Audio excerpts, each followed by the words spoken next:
diced up avocado.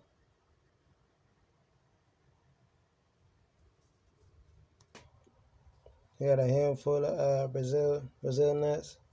Just a little bit, you dig? It's on with the walnuts that I sprinkled across. So yeah.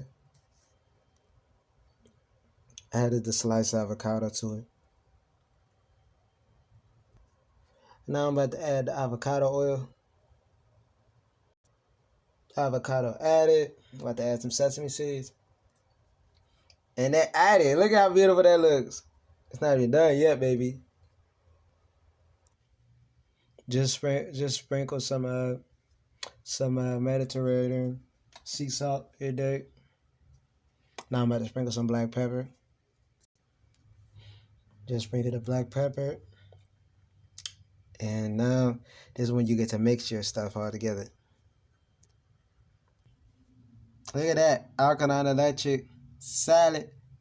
Shout out to the American brother that just saved you. You know, we appreciate you, American pride.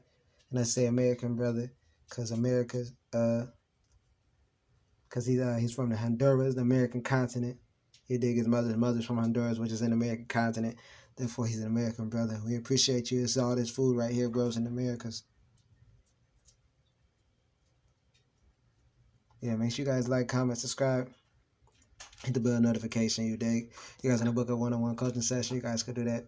DM us on Instagram DM us on Instagram at Healing Through Inspiration. If you're not following us already, go ahead and do that. We post on a regular. Or you can just email us at info@healingthroughinspiration. All right. Give it the stuff in the description box, y'all. Peace, love, and light.